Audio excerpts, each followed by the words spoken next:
What is going on, everybody? Welcome in to the conference final preview edition Breakaway Bandits podcast here on the Sports Insanity Network.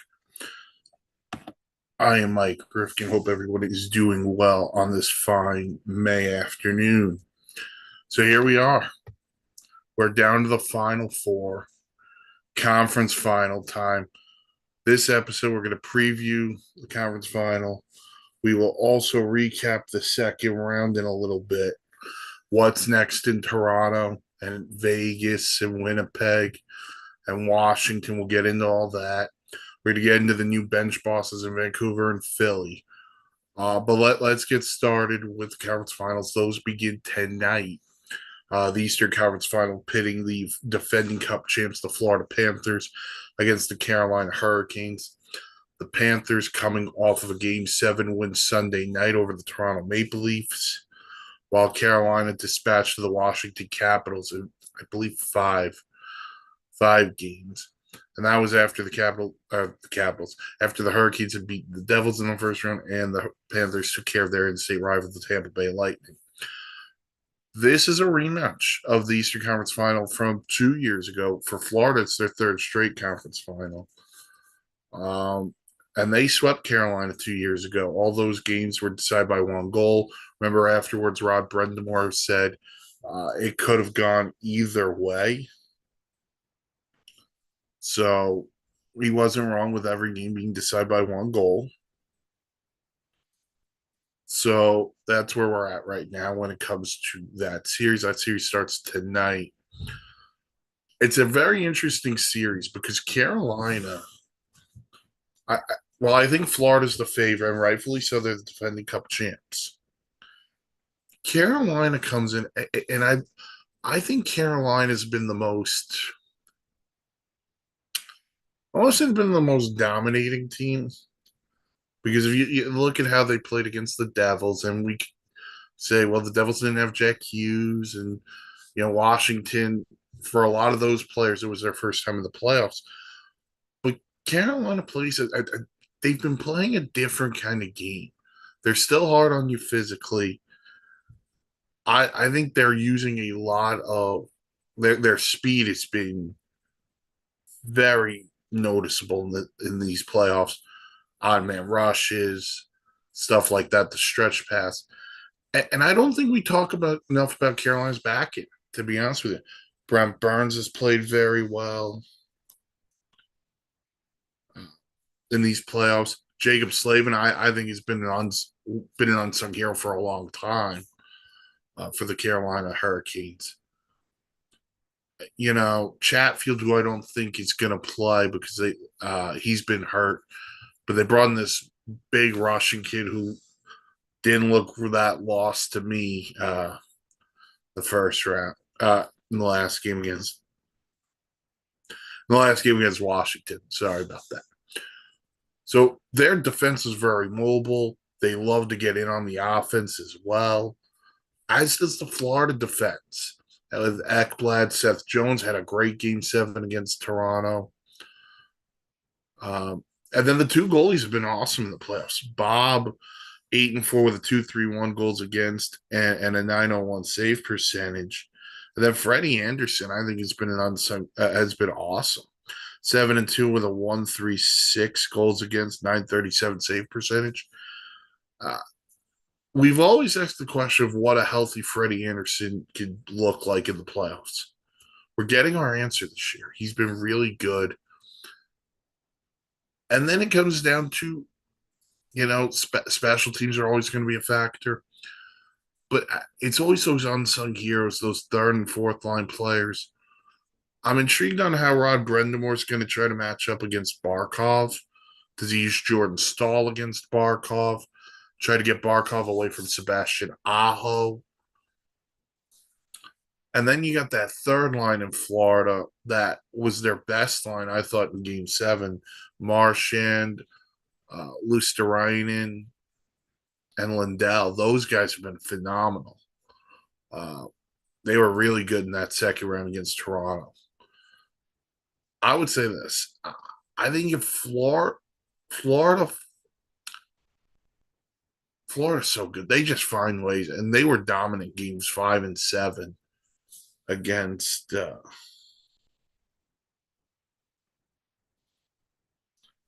games 5 and 7 against Toronto in Toronto. Um, but we all know the turning point of that series. The turning point of that series was game three, where Toronto blew that 2-goal lead early in the second, and then Marchand scores the winner in overtime. Um, so that really turned that series around for Florida. There's something about Carolina, though. It's Aho, it's Jarvis, it's Jordan Stahl. Like I said on the back end. But I think the most important thing for me is it's the healthy Freddie Anderson.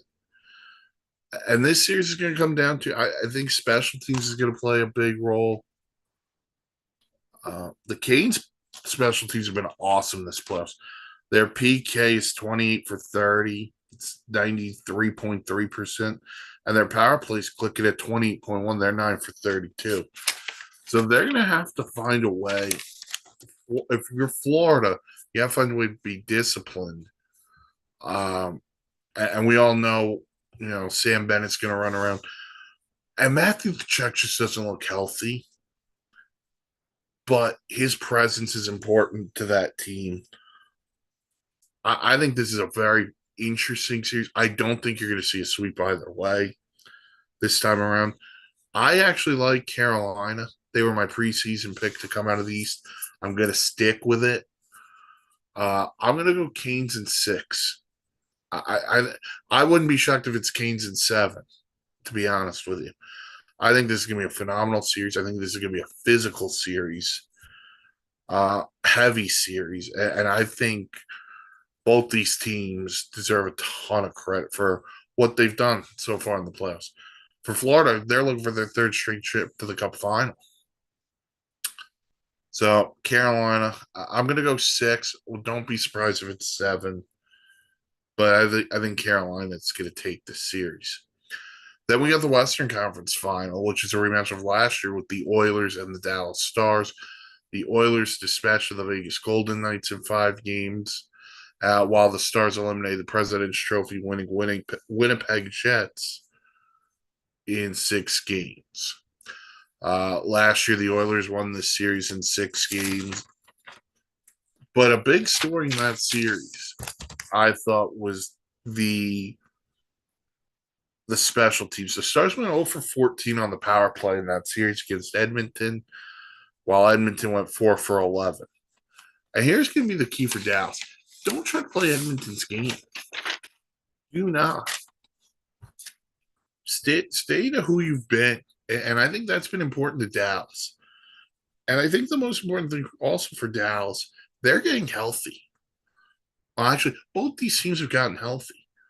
The Oilers were able to get Evander Kane back. That's a huge help for them. Just deepens out their lineup. For Dallas, they got Miro Heiskanen back. They got Jason Robertson back. And then all of a sudden you go into what they did over the trade deadline. Mikko Rantanen, who leads the world in points right now in the playoffs. But Mikael Granlund's been awesome for them. Sam Steele scored a goal the other night. This is a really good Dallas Stars team. And I do think home ice plays a pivotal role here. Edmonton, look, I'm going to give the Oilers credit. This is not the same team they were a year ago where it was just McDavid, Draisaitl, and then maybe it's Hyman or Nugent Hopkins. They're getting depth scoring from guys. Corey Perry's been awesome for them. Kasperi Kapanen scored the series clincher against Vegas. So they're getting timely goals scored, not just by Mick Draisaitl, if you catch my drift. That being said, look, Edmonton's power play went for 11 against Vegas. They're going to need that to click in this series. They may get Matthias Ekholm back at some point. Apparently, he's close. That'll be a huge get back for them. But this comes down to Stuart Skinner. He was terrible against LA. Calvin Pickard takes over. He gets hurt. Now Skinner retakes the net, and he's been really good since taking back the net. You know, I listen. I love Jake Ottinger. I think he has been sensational, not just this playoffs, but in general. The regular season matchups, Dallas won 2 out of the 3 games, and then just going back to Florida, Carolina. Florida won 2 of the 3 matchups. But Hyman had 3 goals and an assist. McDavid a goal and 2 assists. For Dallas, Jason Robertson had 6 points, 4 goals, 2 assists. Rupe Hintz had 5 goals and an assist. Stuart Skinner 1 and 2, 399 goals against, 891 save percentage. Ottinger 2 and 1, 3.04, 912 save percentage. So those were how they matched up the regular season. I think the other big thing is Thomas Harley, who took over for Miro Heiskanen while he was out with injury. Thomas Harley really took over becoming a number 1 defenseman. And he won the game the other night against Winnipeg. And now, if McDavid and Draisaitl split up, listen, put Harley against one, Heiskanen up against the other. That might be beneficial to Pete DeBoer, seeing how he wants to go about it. But that being said, look, Dallas, I think they should have won that series last year. I think they did themselves in with penalties and other stuff that took place off the on the ice, extracurricular. But Dallas also needs their vets to be big. Obviously, Rantanen's been huge, but they need Robertson. They need Jamie Benn, and they need Tyler Seguin. They need the guys who help them get here to keep going. Mikael Granlund's been really good. Can't continue to expect it. You know, Robertson need the offense from him. Jamie Benn and Tyler Seguin.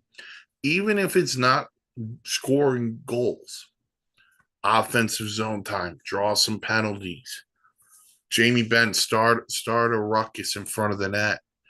Matt Duchene need a little bit more. That being said, I like Dallas. Dallas was my preseason pick. I like Dallas in this series. I think especially if they can play disciplined and not let that Oiler power play get going. I like Dallas, and I like Dallas. I think this one also has the potential to go 7. They almost had the potential to go 7 last year. So I got Carolina Dallas as your Stanley Cup final. That was my preseason pick, and I'm not staying away from it. So Dallas in 7, and I'll go Carolina in 6. All right, so those are your conference final previews. Let's dive into the teams that are ousted in the second round, and we're going to go with what happens next with those teams. Let's start with the one that just probably will take up the most time, and that's the Toronto Maple Leafs. The Leafs lost in Game 7 to Florida the other night. And that being said, look, here's the conversation. And I think everyone knows the answer to this. You can't run it back. You can't run the core 4 back. Marner's a free agent. Tavares is a free agent. Matthews and Nylander are locked up. I know Tavares said today he would love to come back. The question is going to be, what's the number? What's the number for John Tavares that, if you're a Leaf fan, you're comfortable with? Because I don't even know if he's a number 2 center anymore. He had a great year, but he was invisible in this series against Florida. After game 3? Game 3 or 4, whichever one he had the 2 goals in. He was invisible. Nylander, he was invisible games 4 through 7. Marner, I don't have to talk about that one. He was invisible. Matthews, yeah, he scored the goal in game 6, but he was not great. And then Matthews says today during the press conference, he got banged up in training camp, and that kind of affected him this season. But he wouldn't go into detail. And that kind of rubs me the wrong way because now's the time I would want you to go into detail. Did you have a wrist issue, a shoulder issue? What was it? Are you going to get it taken care of this summer? What's going to be the progress? Are you going to be ready for training camp? And I think that there's one person there should be one person today who is, I don't want to say happy that his team lost, but one person who should be, okay, now it's my time. And that's Brad Treliving. And the reason why I say it's Brad Treliving's time is Brendan Shanahan's contract's up June 30th. We're still waiting to see what happens there. I don't think Brendan Shanahan comes back.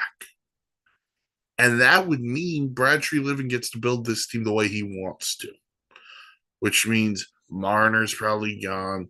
Tavares, who knows? They're going to have to figure out they're going to have to figure something out with Matthew Nice, who's an RFA. So they're going to have to figure something out there. So I'm going to say this. I think if you're the Leafs, I do think Marner's gone. I'll give you the list of teams in a few minutes. Tavares, I would let Tavares walk, to be perfectly honest with you. The problem is you have that second line center waiting. I don't view Max Domi as a second line center.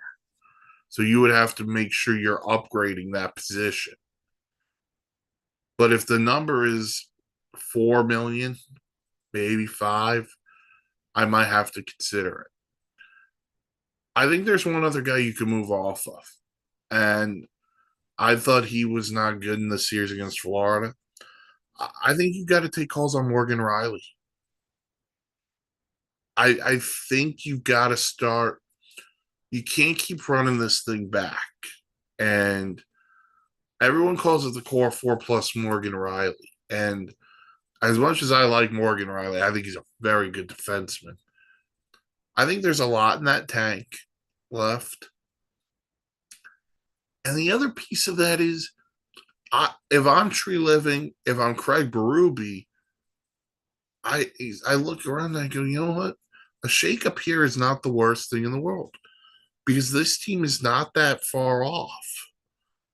But they constantly kept running it back, and the Shanna plan just didn't work. So now they're going to have to figure this thing out. We'll see what happens over the next couple of months. But I would let Marner's gone. Tavares, I think, is gone. And I would listen on Morgan Riley. And to be honest with you, let me brutally honest. I know he has a no trade, but I would look at what Tampa Bay was able to do, or what Carolina was able to do with Jake Gensel. And what I mean by that is this. They were able to move Jake Gensel at the draft to get something back, and then Tampa sign and trade Gensel. If I'm Toronto, that's something I would look into for Marner. What I can get in a sign and trade. Will it happen? I have no idea. And I think if I'm Marner, listen, I'm going to get wined and dined in free agency. I'm ready for it. So the question becomes, where's a good spot for Mitch Marner? If you ask Nate, he wants him in Buffalo, although I think the Sabres have so many other question marks that's there. I thought of one earlier for Marner, and how about Columbus? I mean, it kind of makes sense. I think they're going to make a big swing here in free agency based off of last year. I think there's a play there. I think the Islanders could be in play. I, someone said Colorado. That would just be insane. Um, and the question is going to be, what's his number? What is he going to want? I think that's also going to determine who wants to sign him and when, where he could go. Um, who's willing to go to 13 million bucks or 12 and a half or whatever it is he's going to want. So Buffalo's in play. I think Columbus is maybe Detroit, although I think they have bigger needs. Could he reunite with Kyle Dubas and go to Pittsburgh? Um, I mean, Pittsburgh's going to have some money. I don't think that's happened, but I'm not going to rule that out. You know, I think those are the big ones. I think Buffalo, Colorado, maybe Columbus, the Islanders. I don't know if there's going to be a sleeper team out there. I know Carolina had interest in doing a Rantanen for Marner deal. So maybe they look at him in free agency. I'm not sure. Again, would he want to go to Carolina? But the other thing the Leafs are going to need to look into, and look, Wool and Stolarz had very good years. I think the Leafs need to figure out the goaltending situation. Wool and Stolarz were solid, but I just don't love either. So we'll see what happens there. But the most important thing we're waiting on is the Brendan Shanahan decision and what happens there. And then Marner's obviously the key. The other key is going to be this: Matthew Nice, the restricted free agent, who had a phenomenal year. I What an offer sheet looks like, I have no idea for Matthew Nice, but I expect it to be. I expect someone to throw that out there. The other team out in the East is Washington. If I'm a Caps fan, though, I'm very happy with the season, despite losing in the second round. We learned a lot about this team, including what that next core is going to look like post Ovi. Uh, Dylan Strome had another great year. Tom Wilson had a really good year. Connor McMichael, who Nate and I talked about during preseason and training camp, had a really good year. Breakout year. Protus had a breakout year. And then what they did on the back end, Matt Roy was solid. Jacob Chikrin had a phenomenal season for them. He's locked up. You know, Johnny Carlson, you know what you're getting. And then they found Logan Thompson. Vegas was willing to get rid of Logan Thompson, and Logan Thompson is turned into a stud. He was phenomenal for the Caps in that series against Carolina. Outside of one game, he was phenomenal.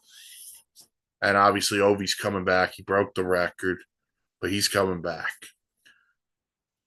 I like that Caps team. I really do going forward. Those young players are only going to get better. Those veterans are going to keep playing well. Spencer Carberry's going to win the Jack Adams. So I like where the Caps are. Then we go out west. Vegas got ousted by Edmonton. Vegas's offseason to me is defined by two things. What happens with Jack Eichel? He's up after next year, so they're going to have to figure out an extension with him. I would not let that boil into the season. And the other thing is this. I know Aiden Hill was a huge part for them to win the Cup a couple of years ago. I think the other thing they're going to have to figure out is the goaltending and get either a more reliable backup or get a guy who could spell Aiden Hill a little bit, because as good as Aiden Hill was in 2022, and he was fairly good this year, I think they're better off with a balance. minutes in goal than they are one guy playing, 60 games, just based on how that team plays. So I think they're going to have to look into goaltending, even if it's a backup goalie who could play 40 games, even a little bit less than that. That's where I would go if I'm Vegas. They got a great back end with Petrangelo and Hannafin, Braden McNabb. By the way, let's not forget that call in game. Why is it was game 2? The missed trip on Braden McNabb. Edmonton wins in overtime on the next shift. That was a huge call in that series. Yeah, so I think Vegas is going to have to look at goaltending as well. And then Winnipeg. I love that team. Nikolai Ehlers is a free agent. They're going to have to figure that out. They took care of Pionk. And here's the thing, you're not going to downgrade from Connor Hellebuyck. And Connor Hellebuyck was not good in this playoff. He had moments, but on the road, he couldn't find his game. They're going to have to figure something out here. But again, I still really like that core. Not sure they really have to overhaul much on that team. And we said going into the playoffs, look, the first 2 rounds of the Central, whether it was Dallas, Colorado, and Dallas, Winnipeg, either one of those could have been the Western Conference Finals, and no one would bat an eye. So I'm not sure really what Kevin Cheveldayoff has to do. If he could retain Luke Schenn, I would retain Luke Schenn. Gives him a little bit more physicality on that back end, but we'll see what happens. I just like where Winnipeg is. So that's Winnipeg, Vegas, Washington, Toronto. Toronto's going to be the most fascinating because of what's gone on, who's available, what's available, what does Brad Treliving want to do. I'm very fascinated by the Leafs and what they're going to have to do this summer. So, and I think if you're a Leafs fan, you're very frustrated because they've ran this back time and time again, and it's the same result every time. And they didn't learn. It just feels like they never learned. All right. Couple of news and notes, and then we'll get out of here. New coaches. Adam Foote in Vancouver. He was previously an assistant under Rick Tocchet. He gets the gig. Rick Tocchet goes from Vancouver to Philly, where he is a Flyer legend. Played there. Was, I believe, an assistant at one time there as well. May have also been a interim coach there. I like the Tocchet hire for the Flyers. I also like it immediately after Torts. I kind of find it a little bit funny because we hear about how hard Torts is on certain players. I think Rick Tocchet's going to go easy on them. So that's a good hire. Adam Foote will wait and see. Vancouver's in a weird spot, man. I really like that team, that roster, but Besser's not coming back. I'd be highly surprised. Who knows what happens with Patterson? Quinn Hughes has been in and out of rumors. Thatcher Demko, they need to be healthy. This is insane what's going on in Vancouver. And Philly's a young upstart. So we're still waiting on coaches in Pittsburgh, Chicago, Boston, and Seattle. Although there's been rumors about Chicago and Seattle. They both like Jeff Blashill, the former Red Wing coach, according to reports. So we'll see what happens there. And the Bruins extended Don Sweeney, their GM, today. So that is basically your news and notes. Reminder, Dallas in the West, Carolina in the East. Those are my picks. That'll do it for this edition. Breakaway Bandits podcast here on the Sports Insanity Network. We were live on YouTube today, so get the video here. Recording, get it wherever you get your podcasts. Check out the website, thesportsinsanitynetwork.com. Rate blogs, vlogs, planes, trains, and automobiles. Follow us on the socials: Facebook, Sports Insanity, Facebook, S Insanity Real, Facebook Sports Insanity Network, Twitter S Insanity Real. You can follow me on Twitter personally, Pump Master Rifkin. Same name applies on Blue Sky. Everyone enjoy the conference final. And the next time we talk, we'll be previewing the Stanley Cup final. Where has time gone? Have a good one, everybody.